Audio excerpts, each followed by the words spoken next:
Hello everyone, I'm Brior and welcome back to Goodgame Empire. In today's video, I'd like to revisit the topic of castle layouts, because a lot has changed since my last video on the subject, and even for back then, I didn't get everything right. If you are a mid to low level player, your quest book will still show you what buildings to put in your castle to continue leveling up, but for most level 70s, you'll want to maximize your food production, and your castle layout will change accordingly. So, in today's video, I'll show you what buildings to put in your castle, what buildings not to put in your castle, and how best to arrange it. So let's get started. First and foremost, welcome to my main castle, where, as you can see, I have 3 taverns, a barracks, an encampment, a siege workshop, a hall of legends, a Willow of Experience, a drill grounds, a forge, a hunting lodge, a storehouse, a watchtower, a military hospital, a flour mill, a bakery, a marketplace, a research tower, an estate, a fire station, a stables, a keep, and 12 granaries, and as much public order as I could possibly fit. Here is a view of my castle with the buildings turned off and the footprint turned on. Now, let's talk about some changes that I could make to increase my food production even further. The most obvious thing I could do would be build more granaries. With each additional production building in your castle, your workload goes down, so future granaries would contribute less and less to my overall food production. But we now have build items. There are 2 kinds of food production build items. The regular ones contribute a flat amount of food production to each of your granaries, and you should have 15 of these in your castle. You can actually make these at the construction yard up to level 10, which will give you 200 extra units of food per hour, but you can also earn a level 14 version through the Shapeshifter Invasion, which will give you even more food. You can purchase that at the Charm Shop. So once again, that means in each and every one of your castles, you'll want to have 15 granaries equipped with these regular food production build items. As will become evident in a moment, my priority has been to do this at my outposts and in my Outer Kingdoms castles, so I'm still working on completing that at my main. However, let's talk for a moment about the more complicated build items, the base food production build items.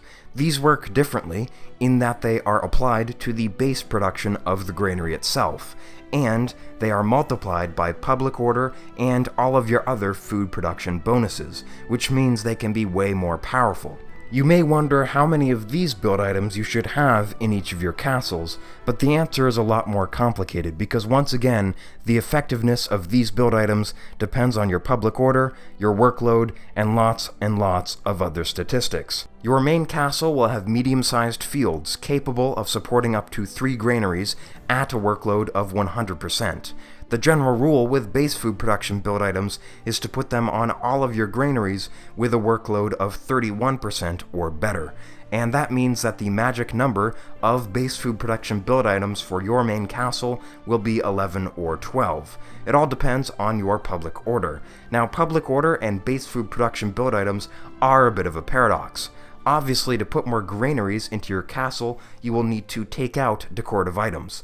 If you have better decorative items, that will put more of a dent in your food production because, of course, decorative items increase food production. However, if your whole castle is filled with great decorative items, that actually means you'll want more base food production build items, which get multiplied by your higher public order. So, in some cases, the better your public order is, the more attractive it is to have more granaries, and therefore to take out 1 or 2 of your decorative items, if that makes any sense. So, if you've been paying attention, you'll now know that you want either 26 or 27 granaries in total in your main castle. Remember, that is 11 or 12 base food production granaries and 15 regular food production granaries. A change I'd like to make in my main castle but can't is to demolish the Willow of Experience. Now, this is a ruby building that gives you extra experience points, which is exactly as you might expect. However, I'm already legendary level 663, and there's no point to leveling up beyond legendary level 550, which is the very last Hall of Legends upgrade. After that, there aren't any building upgrades to unlock or anything like that, so again, there's no point to it.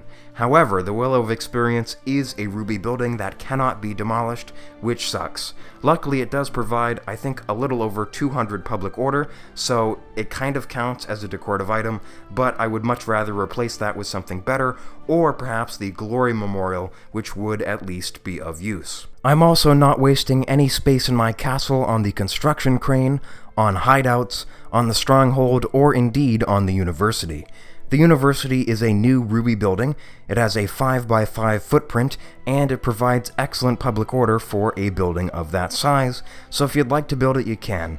But for me, increasing the productivity of the research tower is kind of pointless because by this point, I'm mostly done with my research. It should go without saying that I don't have any stone, wood, or iron ore production buildings in my castle, and the reason for that is I loot plenty of those resources from my NPC targets.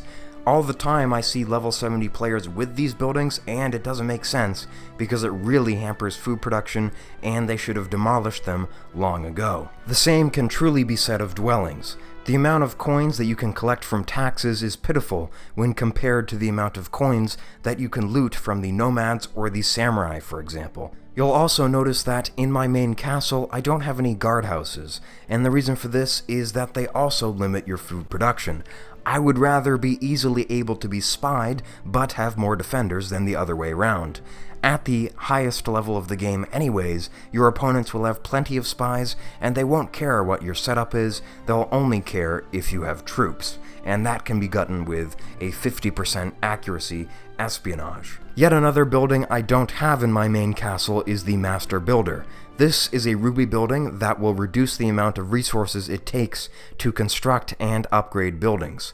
If you're just starting out, I would recommend actually putting one of these in your castle because it will greatly reduce the amount of kingdom resources you'll need to upgrade your Hall of Legends, but for me, I'm almost done with that process, so it doesn't really matter, and I won't be putting in one of these guys anytime soon. I've actually never had a Master Builder, but from what I can tell, it is able to be demolished, so you shouldn't be stuck with it like I am with the Willow of Experience, but you might want to double check that just to be safe. Now let me show you how I've set up my outposts and my outer castles, because you'll notice that there are some unique buildings to the main castle, such as the estate, the taverns, and the encampment that won't be found in those other locations. With this layout at my third outpost, I am producing over 20,000 units of food per hour, and according to my research, I should be able to produce over 30,000 units per hour once I've upgraded all of my granaries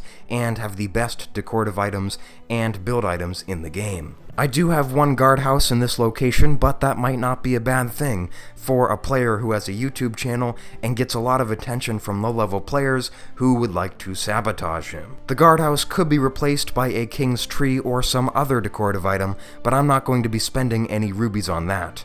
With that being said, let's move over to my castle in the Burning Sands to give you an idea of what an Outer Kingdoms layout should look like. Here we have a unique building called the Loot Warehouse, which is of course necessary to capture and hold resource villages. With that in mind, our layout is going to be a bit different. I considered demolishing my marketplaces in the Outer Kingdoms because I don't often send resources to my alliance members in these locations. However, I use the marketplace essentially as a food production building. If I'm going to be cutting it close overnight, I send out a full load of food to an inactive player 300 units away. I confirm that they are already full on food via an economic espionage. That way, when my market barrows arrive, they'll bounce back to my main castle and deliver that food overnight while I'm asleep. For that reason, I think the marketplace is a useful building, and it should stay in your castles. According to my research in Sands and Fire, you should be able to get past 25,000 units of food per hour.